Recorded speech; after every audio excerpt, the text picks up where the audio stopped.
The speakers here over the next 3 days, many of us are feeling fear. Many of us are feeling anxiety, and the fear may get less. We might get better at it as we hone our skills, but it doesn't mean it always goes away. So many of us struggle with nerves, overthinking, or simply just not even knowing where to start. What do I share? Why would somebody even want to hear from me? And that's what we're here to dive in and tackle today. So let's talk about some roadblocks.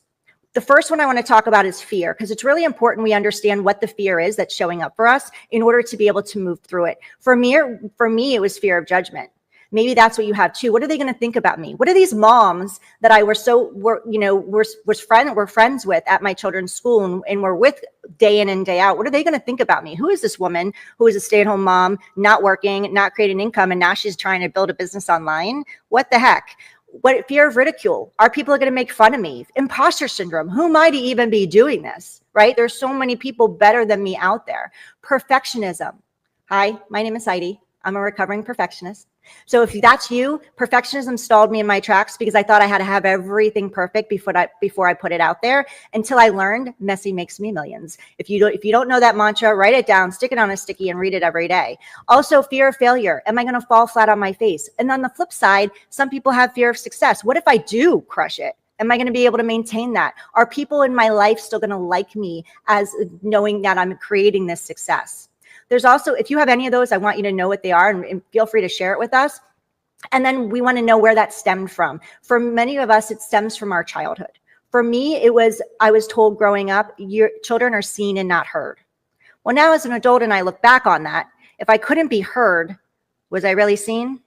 No. For some of you, many of you out there, maybe you had a bold, beautiful, vibrant, outgoing personality and you were told, you know what, you're just too much. Why don't you go in the background, and why do you always got to be so loud and outgoing, and let little Susie have a turn? Let us know what that is for you as well, if you resonate with any of that. And maybe for some of you, it's a combination of both. Then there's lack of preparation, feeling like you're winging it instead of really owning the stage. There's also physical symptoms of anxiety. For me, as I shared, my chest would get tight, I would shake, my throat would close, I would literally start sweating. And for you, maybe it's sweaty palms or a shaky voice or maybe blanking out. Then there's that fun negative self-talk, right? Why is it that we can talk so badly to ourselves? We would never allow someone else to speak to us that way, but we allow ourselves to speak that way to ourselves. We get to stop doing that. And that comes with believing that you're not good enough, or that your message and your voice doesn't matter, or it's not worthy. Does any of this sound familiar for you? If you are, again, if it does, again, you're not alone. And the good news is that these challenges are overcomable and conquerable. So how do we move past these barriers? Let's dive